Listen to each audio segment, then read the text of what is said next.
Alright, if you've ever noticed that sometimes your Powermaster motor will run for no reason, for instance, you're not in the car, you're working on something outside in the engine compartment or whatever, you have your ignition key on, then all of a sudden it pumps and shuts itself off.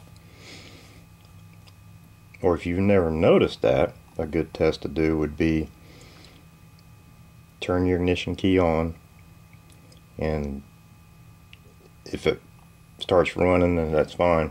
Then once it stops, then hang around with the key on for, it may take up to 30 minutes. Sometimes they leak real slow. But first thing you'd want to check is to make sure you don't have an external leak, which would be this hard line that goes underneath the accumulator. Make sure it's not leaking anywhere, and that line turns into a rubber line that goes to your pump. Then here where your pressure switch goes, look around there, make sure it's not leaking where it screws into the master cylinder.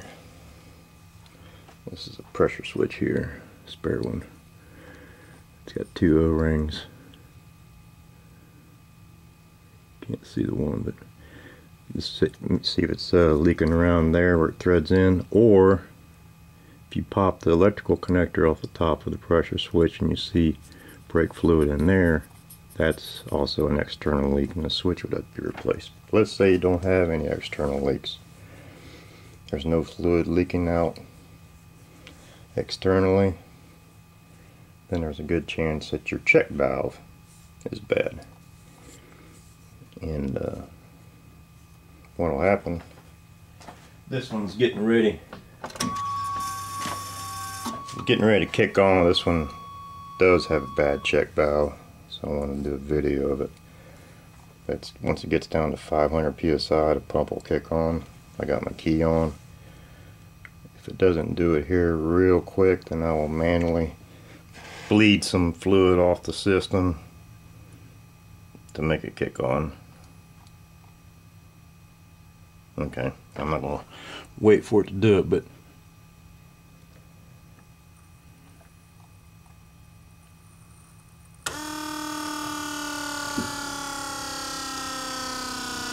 so if you're not in the car touching the brakes or anything, you just have the key on and it does that, and you have no external leaks, then your problem is your check valve needs removed, cleaned, and possibly resealed.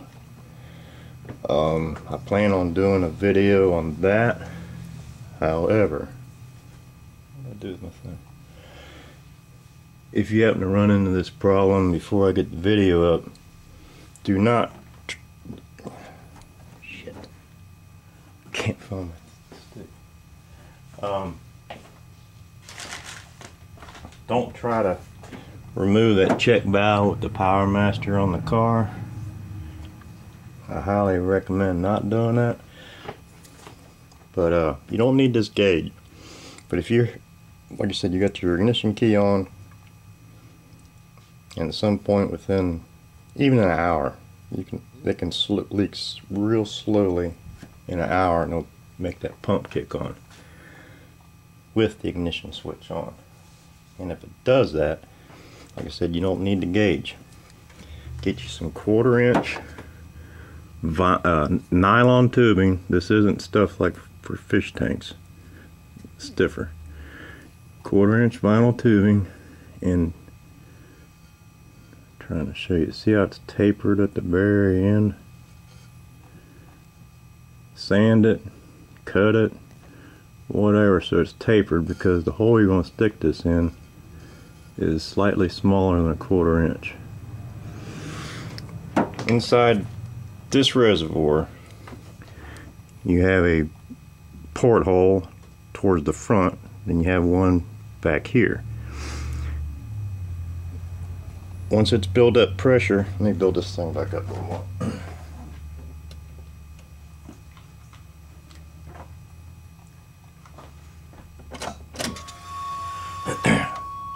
No, it's already up.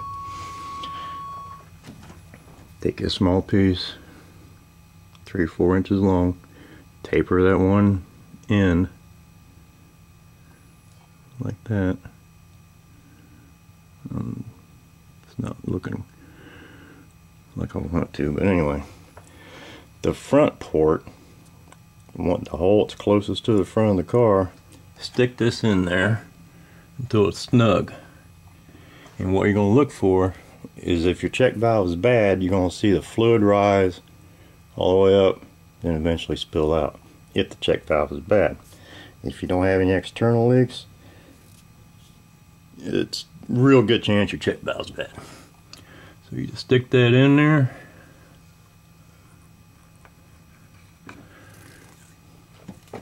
As you can see, the fluid's coming up. This one's got a check valve and needs some attention. I don't know if you can see that.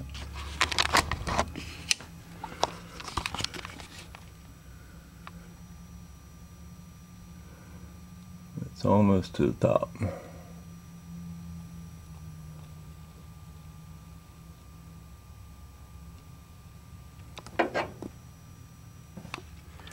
So anyway, if that tube fills up with brake fluid, the check valve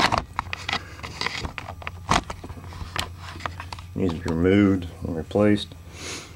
I don't know if I mentioned it, but do not try to do that on the car. It takes you 15 minutes to take one of these things out, the whole unit. Because if you try to take this check valve out, it's down here underneath the accumulator,